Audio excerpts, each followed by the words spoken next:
Do you hear that? The sound of a summer afternoon. The distant chirp of birds, the faint laughter of children, the rustle of leaves in a gentle breeze. A sound of almost perfect peace. But in just a moment, another sound will break the calm. A sound that is sharp, violent, and unjust.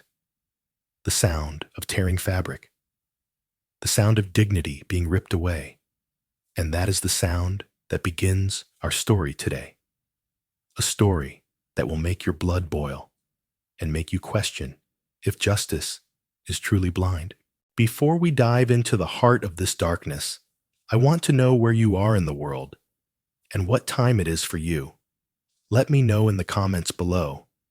It's fascinating to think about where this story is being heard, perhaps in the quiet of your room or on a noisy city bus. And I will make you a promise. Stay with me until the very last second of this video, because the truth that is revealed at the end isn't just shocking. It will completely redefine how you think about power, repentance, and the price of mercy. What you're about to hear is the story the news would never dare to tell in its entirety. Now, take a deep breath. Let's begin. Our story begins on a Tuesday, a picture-perfect day in the city of Havenwood.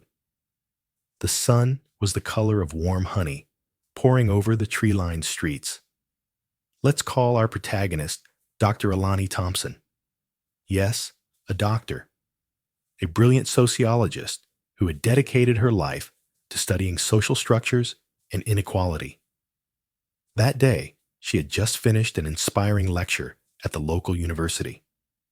She was wearing a simple summer dress, sky blue, the color of hope, of a clear sky. It wasn't an expensive dress, but to Alani, it represented a productive day's work and a peaceful afternoon ahead. She was on her way to the public library to return a few books, walking with a light step, her mind still buzzing with ideas for her next research paper. She had no idea that her fate and the fate of two other men was about to be torn apart, quite literally. 2 blocks away, in an aging patrol car, sat 2 men. Officer Miller, a white man in his late 50s, with salt and pepper hair and a weary, cynical view of the world. Miller had been on the force for 25 years, and to him, everything had faded into shades of gray and black. He saw the world through a lens of suspicion, especially when he looked at people who didn't look like him. Beside him was a younger officer, Davis, just 2 years on the job. Davis still had a spark of idealism, a belief that he could make a difference. He admired Miller's experience, but sometimes the older officer's bitterness made him uneasy. "Another boring day," Miller grumbled, tapping his fingers on the steering wheel. "Nothing but petty calls." Davis just stared silently out the window. He was looking forward to the end of his shift, to going home to his wife and young daughter. And then, Miller saw her, Dr. Alani Thompson. She was walking alone. Miller narrowed his eyes. Something in his pre-programmed brain switched on. A black woman, in a nice neighborhood, walking alone. To Miller, that was a problematic equation. "Look at that," Miller grunted, nodding toward Alani. "Something's not right." Davis looked. "She looks fine, Sarge. Just out for a walk." But Miller wasn't listening. "Fine? Look at the way she's walking. Too confident, like she owns the damn street." An inexplicable, irrational prejudice that had taken deep root in Miller's mind. He flicked on the patrol lights, and the car slowly pulled to the curb, right alongside Alani. Alani was startled. She looked around, seeing no emergency. She stopped, a little confused, as the police car came to an abrupt halt in front of her. The door opened. Miller got out, his posture heavy, his hand resting casually on his holstered gun. A perfect sun-drenched afternoon was, in an instant, beginning to turn gray. The fateful confrontation had been ignited for a reason that never existed. Officer Miller stepped in front of Dr. Alani Thompson, his shadow falling over her, blocking the sun.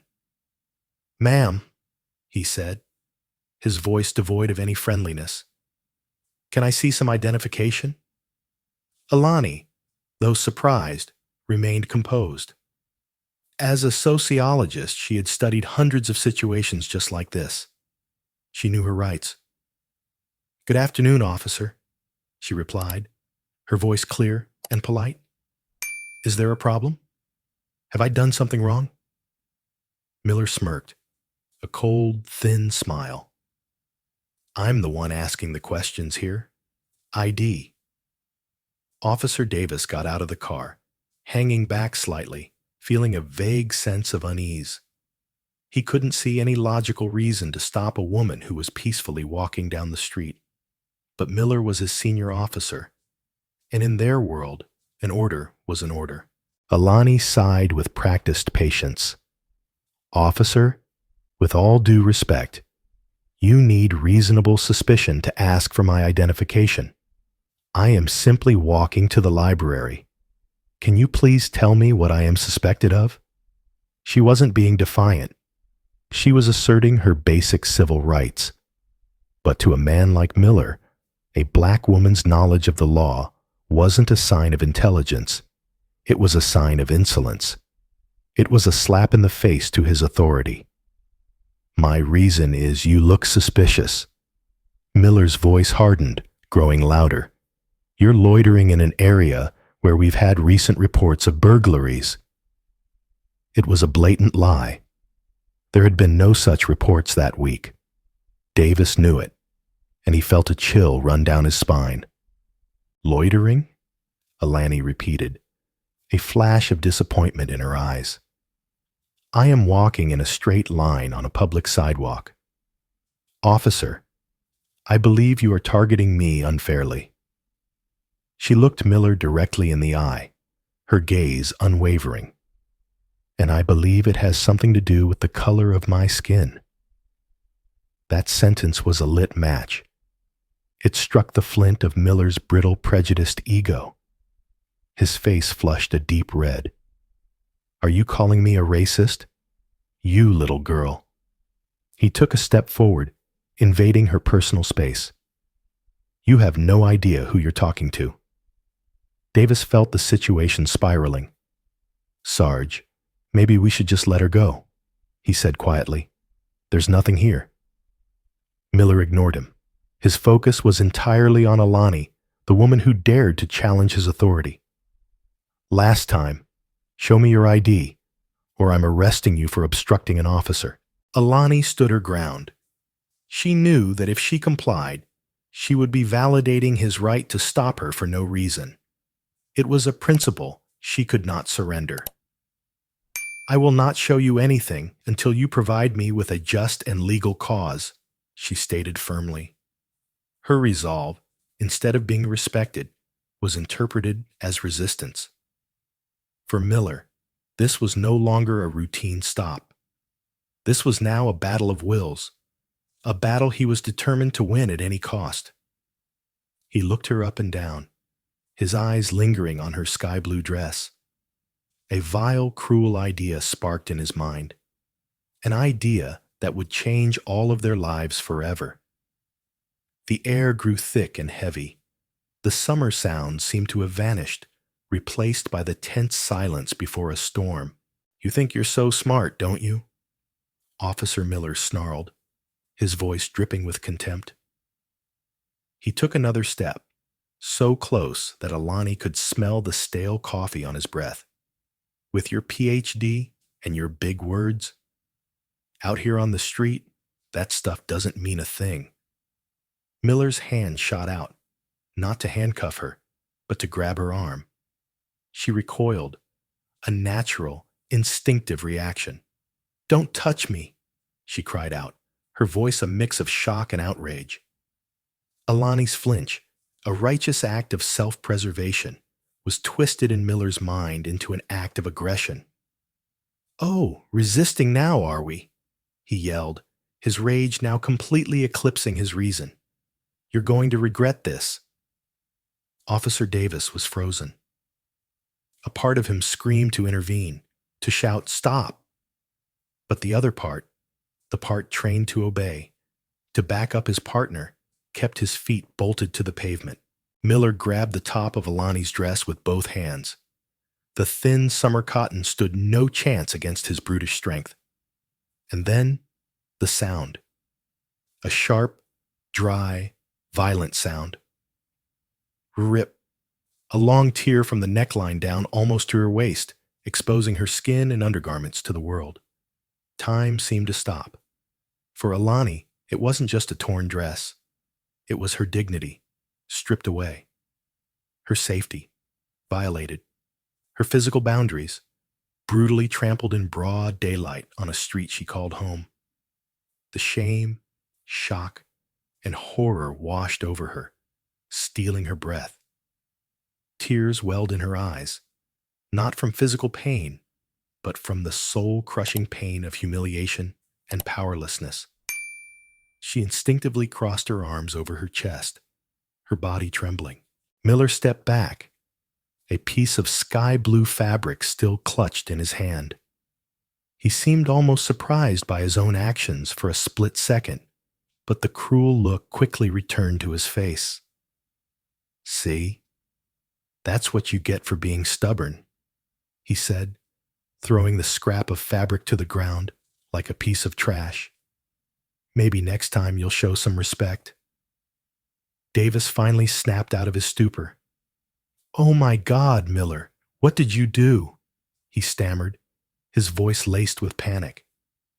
He looked at Alani, at this trembling, violated woman, and a wave of sickening guilt washed over him. He had just stood by and let this happen. He was a part of it. But they were not alone. Across the street, a college student named Leo, on his way home, had seen the whole thing. The moment Miller started raising his voice, Leo sensed something was wrong. He quietly pulled out his phone and started recording. He captured everything: Miller's belligerent tone, Alani's calm resolve, and the horrific, split-second moment the dress was torn. Leo's phone camera missed nothing. It captured the rage on Miller's face, the panic on Davis's, and the unspeakable pain on Alani's. Miller and Davis, in their fit of power and cowardice, were completely unaware that their brutal act had just been documented, stored on a tiny device, and was about to be broadcast for the entire world to judge. The tear in Alani's dress wasn't just a physical rip. It was an open wound. And soon, the whole city, the whole country, was going to see it. After unleashing his rage, Miller turned on his heel, leaving Alani standing there, shivering on the sidewalk in her shredded dress. "Let's go," he ordered Davis, his voice still harsh. Davis shot one last glance at Alani, his eyes a mixture of remorse and fear, before scrambling back into the car. The patrol car sped away, leaving behind a silent, violated space and a deeply wounded woman. Alani just stood there, stunned, feeling as if the entire world was staring at her humiliation. Hot tears streamed down her cheeks. She wanted to disappear. Just then, an elderly woman who had been walking nearby witnessed the final moments. She rushed over, shrugging off the cardigan she was wearing and wrapping it around Alani's shoulders. "Oh, honey," she said, her voice trembling.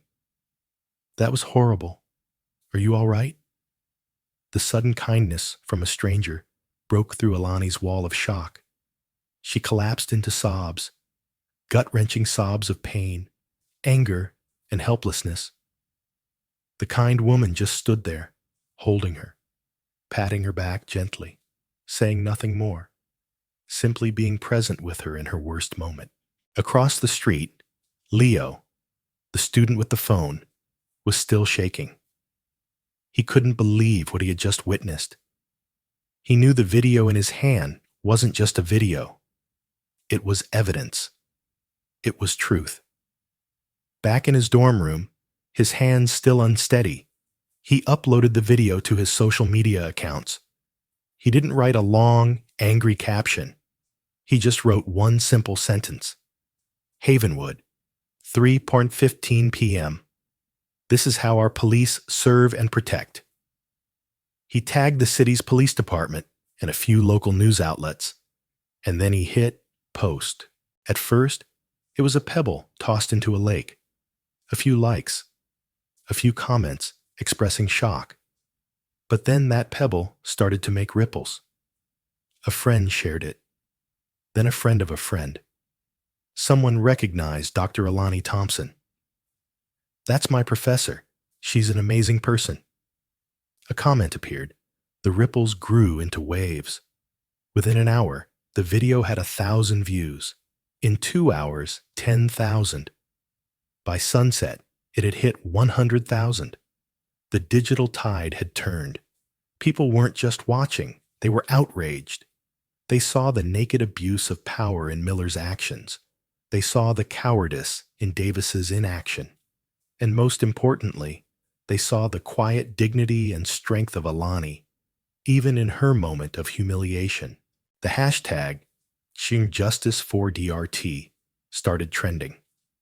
The fire had been lit. That short, 2-minute video had become an indictment more powerful than any spoken word. It could not be ignored. It could not be spun. It was the raw, unfiltered truth, recorded and broadcast for millions to see. In his office, the Havenwood chief of police started getting frantic calls. So did the mayor. They didn't know the specifics yet, but they could feel a storm brewing. A storm born from a single tear in a sky-blue dress, and it was now threatening to sweep away everything in its path. As night fell on Havenwood, the city was no longer peaceful. The glow from millions of phone and computer screens replaced the gentle streetlights. Leo's video had gone viral. It was no longer a local story. It had exploded onto the national stage. Major news networks began to pick it up. The image of Miller, his face contorted in rage, and the image of Alani, huddled in a stranger's cardigan, were on a loop. The Havenwood Police Department was drowning in a sea of angry phone calls and emails. Their Facebook page was flooded with comments demanding justice, demanding the immediate termination of the 2 officers. Inside police headquarters, the atmosphere was electric with tension. Police Chief Matthews, a man on the verge of retirement, paced his office. He had watched the video 10 times, 20 times. Each time, his stomach twisted into a knot. There was no way to defend Miller's actions. It was a public relations catastrophe, an indelible stain. Get me Miller and Davis. Now, he ordered his deputy. Desk duty. Confiscate their guns and badges. Keep them away from the press. Meanwhile, at Miller's home, the phone was ringing off the hook. He wasn't answering. He sat in the dark, a bottle of whiskey open on the table. He'd seen the video. His wife had shown it to him, her face pale with shock and embarrassment. Miller didn't feel remorse. He only felt anger. Anger at being filmed. Anger that the little professor had made him lose his temper. Anger that the entire world was now turning against him. It was her fault, he muttered to himself. She provoked me. In another part of the city, Davis was facing a different kind of crisis.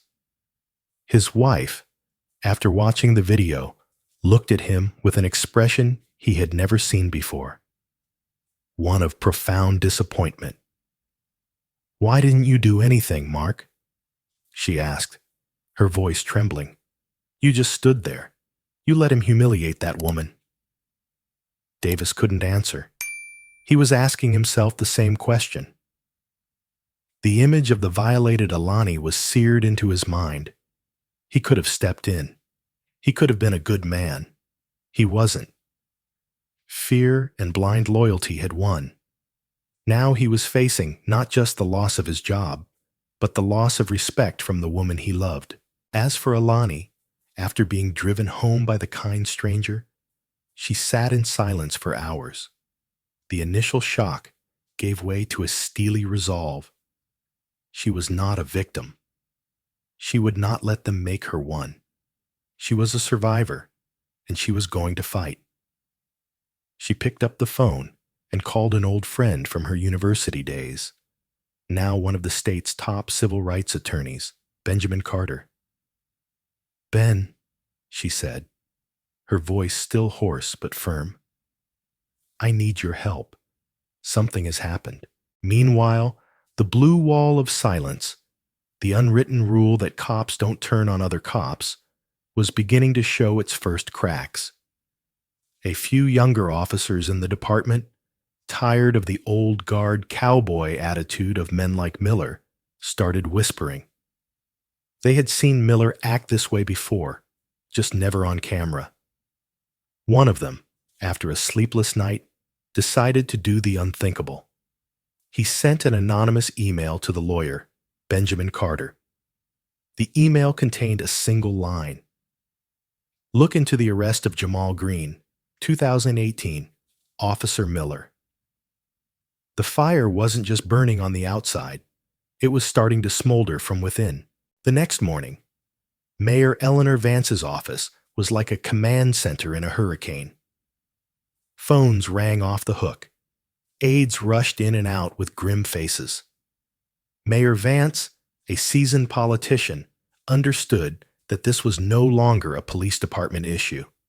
This was a full-blown city crisis, and how she handled it would define her political career. She had seen the video, and like Chief Matthews, she knew there was no defense. The public was baying for blood, and she had to give them action. "Schedule a press conference for 2 p.m., she told her communications director. "Get every news outlet there. I want Chief Matthews standing beside me. We need to present a united, decisive front." Her aide hesitated. "Ma'am, the police union is demanding a private meeting. They're saying Miller and Davis have a right to due process and that we shouldn't rush to judgment." Mayor Vance gave a short, bitter laugh. "Due process? Tell that to Dr. Alani Thompson. Tell that to the millions of people who've seen that video. The union can wait. The public can't." Meanwhile, Alani and her lawyer, Benjamin Carter, were in his office, planning their next steps. Ben, a tall, imposing man with a sharp mind and even sharper eyes, laid out a clear strategy. "Alani, they're going to try to smear you," he said. "They're going to dig into your past, looking for anything, no matter how small, to paint you as a troublemaker, as someone who isn't a model citizen. We have to get ahead of that." Alani nodded, prepared for it. "I have nothing to hide, Ben. But I don't want this to be just about me. This is bigger. It's about a system that has allowed men like Miller to exist and to thrive." It was then that Ben received the anonymous email. He read it, then read it again. Jamal Green, 2018. He quickly typed the name into his legal database. The case file popped up.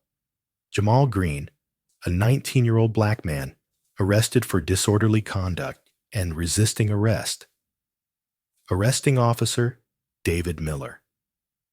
The case was later dismissed for lack of evidence. "Interesting," Ben murmured. "Alani, it seems you weren't the first." The press conference went off as scheduled. Mayor Vance, in a powerful navy blue suit, stepped to the podium. She expressed her profound outrage, calling the actions in the video indefensible and a betrayal of the public trust. She announced that both officers had been suspended without pay, and that a full internal investigation was underway. "I want to offer my deepest, most sincere apology to Dr. Thompson," she said, looking directly into the cameras. "The city of Havenwood owes you an apology, and we are committed to seeing that justice is served." Chief Matthews stood beside her, looking 10 years older, echoing her commitments. To the public, it was a convincing performance. But to people like Ben Carter, it was just the opening move in a complex chess game. He knew that press conference platitudes were easy, but real action was what mattered. And he was now holding a potential checkmate piece in his hand, the case of Jamal Green. The political chess match had begun. The mayor had made her move. Now, it was Alani and her lawyer's turn to respond. And they weren't just aiming for 2 pawns on the board. They were aiming for the king. In the days that followed, Benjamin Carter's law office transformed into a private investigative hub. He and his team weren't just preparing for Alani's civil suit. They were building a case against a toxic culture within the Havenwood Police Department. "We can't just rely on the video," Ben told his team. "The video shows what happened. We need to show why it happened." The first mission: find Jamal Green. It was harder than they thought. After his arrest in 2018, Jamal had moved away, trying to put the past behind him. But Ben's team was relentless. They scoured public records, contacted community organizers, and finally, they found him working at an auto body shop in a neighboring city. At first, Jamal was reluctant to talk. The old wound still stung. "I just want to forget," he said. "That cop, Miller. He ruined my life for a while." Ben listened patiently. Jamal told his story. He had been waiting for a bus when Miller approached him, demanding to search him for no reason. When Jamal asked why, Miller flew into a rage, slammed him to the ground, handcuffed him, and charged him with resisting. There was no video that day, just the word of a white police officer against a black teenager. "He said I fit the description of a robbery suspect," Jamal said, his voice bitter. There was no robbery.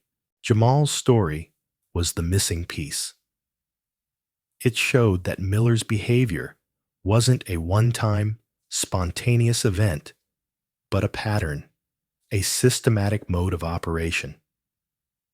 Ben knew that Jamal's testimony would be explosive in a courtroom or in a settlement negotiation with the city. Alani, meanwhile, was not sitting idle. She decided that silence was not an option. She agreed to an interview with a respected national news journalist. During the interview, she didn't come across as a pitiful victim. She appeared as a scholar, an expert. She calmly dissected the incident not just from her personal perspective, but from a sociological one. She spoke about implicit bias, systemic abuse of power, and how minor confrontations can escalate into violence when race is a factor. "This isn't a story about one bad cop," she said eloquently. "This is a story about a system that has protected and enabled bad cops for far too long." Her interview created a second wave of impact, one more thoughtful and profound than the initial video. It elevated the conversation from pure outrage to a new level of analysis and understanding. People began to ask questions not just about Miller and Davis, but about the entire police department. Inside the HPD, the internal investigation was moving slowly. They questioned Miller, who stubbornly continued to blame Alani. They questioned Davis, who was growing more panicked and contradictory in his statements. He admitted Miller lost his temper, but he still hesitated to fully condemn his partner. The blue wall of silence, though cracked, had not yet crumbled. But the city and the police department didn't know what Ben Carter was about to unleash. He had scheduled a press conference of his own. Standing beside him would be Dr. Alani Thompson and another unexpected guest, Jamal Green. The hunt for the truth was over, and now it was time for that truth to be brought into the light, to burn away the lies and the cover-ups. The suspension affected Miller and Davis in starkly different ways, sending them down two divergent paths. For Miller, it was war. He holed up in his house, refusing to speak to anyone but his union representative. He saw himself as the victim of a political witch hunt, a soldier sacrificed by cowardly politicians and a social media mob.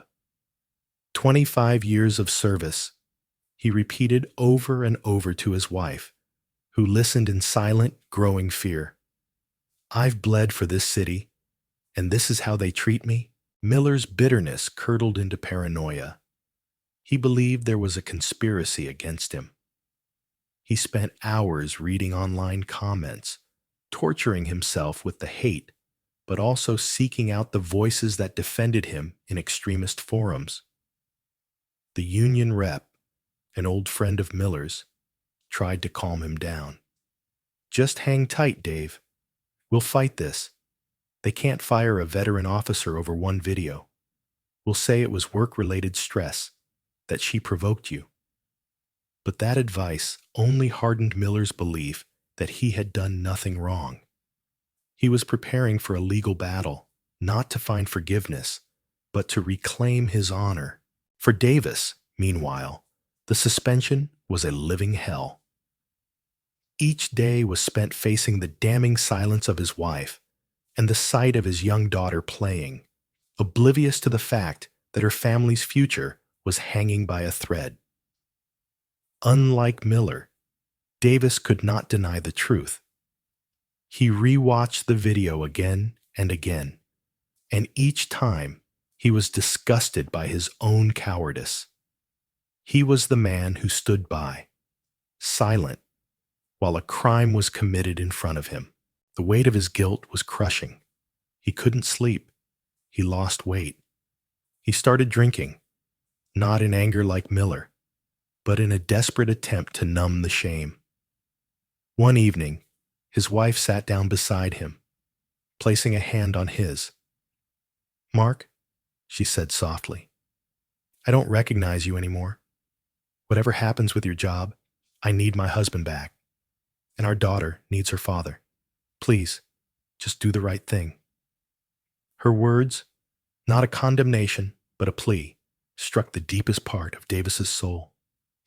He looked into his wife's eyes and saw love instead of judgment. The next day, Davis did something no one expected. He called his own lawyer and said, "I want to tell the whole truth. No spin, no excuses." His lawyer tried to talk him out of it, warning him it would destroy any chance he had of keeping his job. But Davis's mind was made up. He didn't care about the job anymore. He just wanted to find himself again. "I stood by and did nothing once," he said, his voice firm. "I'm not going to do it again." He arranged a meeting with the internal affairs investigators, this time without the union lawyer present. He recounted the entire incident, from Miller's prejudiced comments before they even pulled over, to Miller fabricating the story about burglaries. He admitted his own fear and his failure to intervene. He even recounted other times he had seen Miller behave inappropriately with citizens, though never so violently. Davis's confession was a dagger to the heart of Miller's defense and the police department's wall of silence. The two men, once partners, had now chosen two completely different paths. One spiraling deeper into denial and rage, the other beginning the painful but necessary journey toward redemption. This fork in the road would determine their ultimate fates.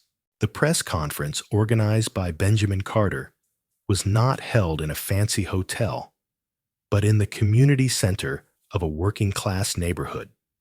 A deliberate choice, sending the message that this was the people's story. The room was packed with journalists, cameras, and curious residents. The air was thick with anticipation. At 10 a.m. sharp, Ben Carter stepped to the podium, followed by Dr. Alani Thompson, looking dignified in a simple gray business suit. But all eyes were drawn to the third person who walked with them, a young man with a nervous but determined expression. It was Jamal Green. His presence was a shockwave, a giant question mark hanging in the air. Ben began, his voice resonating through the room. "We are here today not just to talk about a video," he declared. "We are here to talk about a pattern of abuse, a pattern of cover-ups, and a pattern of a system that has failed to police itself." He recapped Alani's incident, but then he pivoted. Officer Miller's actions were not an aberration. They were the culmination of a career built on contempt for the law and for human dignity. And to prove that, I would like to introduce you to Mr. Jamal Green. Every camera in the room swung towards Jamal.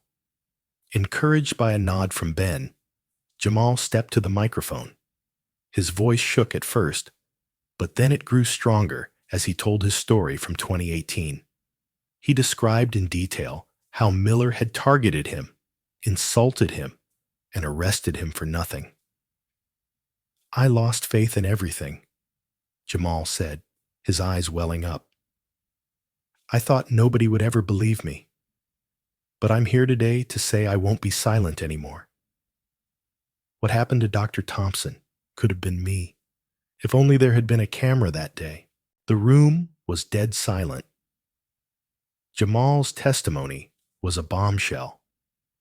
It transformed the narrative from one bad apple to a rotten branch. It utterly destroyed the defense that Miller was just having a bad day. Then it was Alani's turn to speak. She didn't talk much about her own incident. Instead, she spoke about Jamal. "Jamal Green's story is why I have to speak out," she said, her voice thick with emotion. How many other Jamal Greens are out there, suffering in silence? How many lives have been impacted by those who are given power but lack compassion? This was never about my torn dress.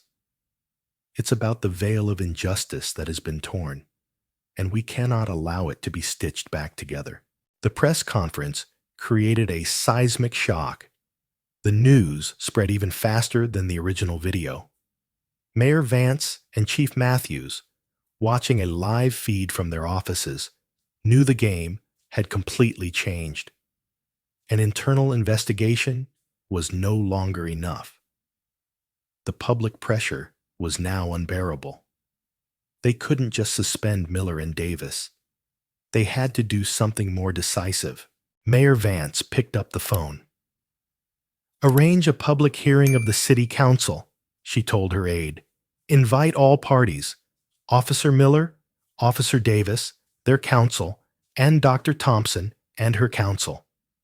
We are going to settle this once and for all in the full light of day." She knew it was a risky move. A public hearing could become a media circus. But she also knew that after what had just happened, there was no other choice. The final showdown was coming, not in a closed courtroom, but on an open stage, where every word and every emotion would be laid bare for the entire city to see. The Havenwood City Council chamber had never been so crowded. Every seat was filled. Television cameras were positioned in every corner, ready to broadcast every moment of the historic hearing live. On one side, Alani and Ben Carter sat calmly, their faces set with intense focus. On the opposite side sat Miller and Davis, separated by a gap. Miller looked defiant, his arms crossed, glaring into space. Davis was his opposite, his head bowed, his shoulders slumped, the very picture of a defeated man. The hearing began with a presentation of the evidence. The video was played on a large screen, the sound of the tearing fabric echoing through the silent room, causing a collective wince. The city's attorney presented the findings of the internal investigation, including Miller's contradictory statements and Davis's full confession. Ben Carter was then invited to speak, recounting Jamal Green's story and arguing that Miller represented a clear and present danger to the community. Then came the moment everyone was waiting for. The counsel invited the officers to speak. Miller went first. Instead of expressing remorse, he launched into an angry, self-pitying tirade. "I have served this city for 25 years, he said, his voice rising. "I have faced things you people sitting up there can't even imagine. I made a mistake under pressure that day. But I am not a racist. I was set up by a woman looking for trouble and filmed by a kid looking for internet fame. I'm the victim here." A murmur of disgust and outrage rippled through the room. Even the council members looked stunned by his complete lack of repentance. Then it was Davis's turn. He walked slowly to the podium, clutching a crumpled piece of paper. But when he looked up, he didn't read from it.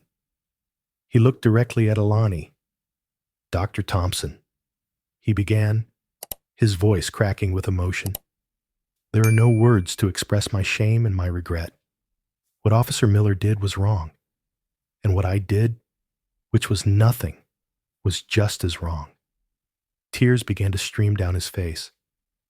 "I failed as a police officer. I failed as a man. I let my fear win out over my conscience. I offer no excuses. I only offer my apology." He then turned to Mayor Vance and the council. "I know I will probably lose my job, and I deserve to," he continued, his voice breaking. "But I am begging you, give me a chance. Not to be a cop again, but to make this right. I will do anything. I'll work in community programs.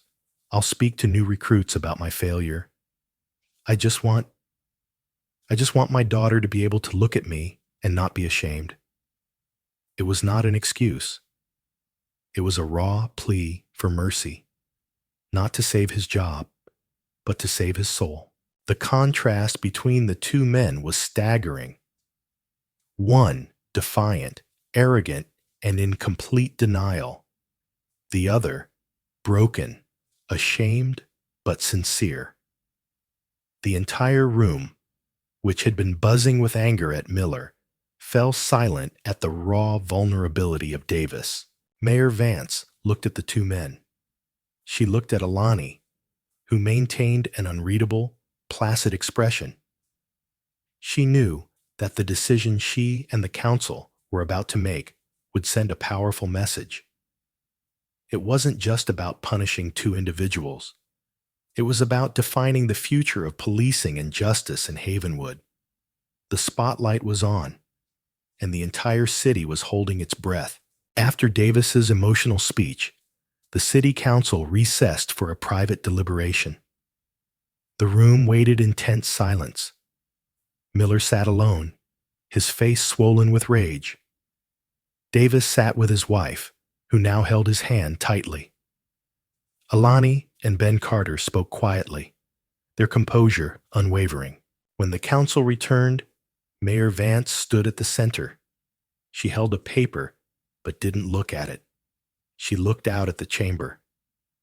"After careful consideration of all evidence and testimony," she began, her voice clear and firm, "the Havenwood City Council has reached a unanimous decision." She paused, letting the weight of the moment sink in.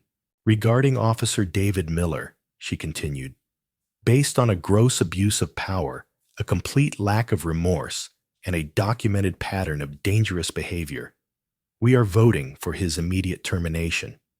You are no longer an officer of the Havenwood Police Department." A loud applause erupted in the room. Miller shot to his feet, shouting something incoherent about injustice before being escorted out by security. His fight was over, ending in a humiliating defeat. Then Mayor Vance turned her attention to Davis. The room fell silent again. "Regarding Officer Mark Davis," she said, "your inaction on that day was inexcusable. Your silence was complicity in a brutal act. For that reason, your continuation as a patrol officer is impossible." Davis bowed his head, accepting his fate.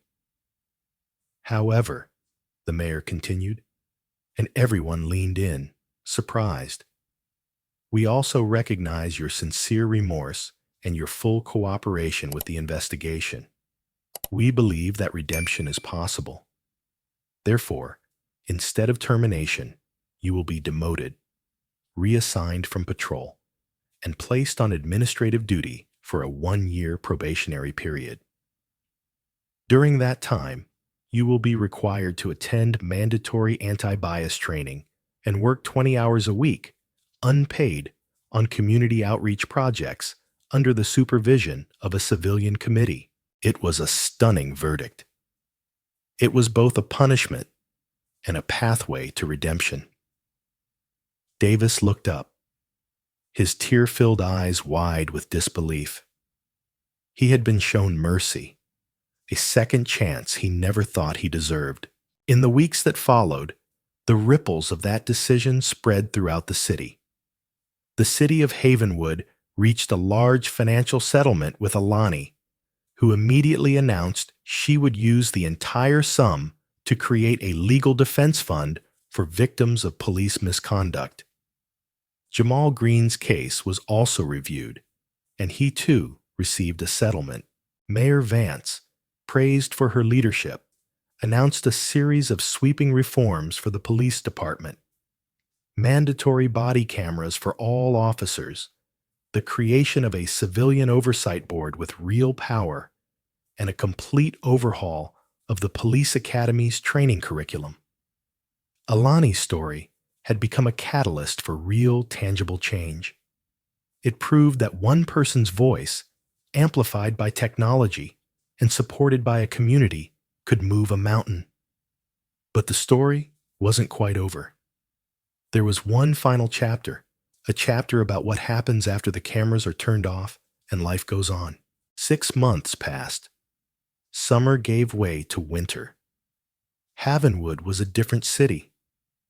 The police reforms were being implemented, slowly and with some resistance from the old guard. Dr. Alani Thompson's legal fund, which she named the Blue Dress Fund, was up and running, taking on its first cases.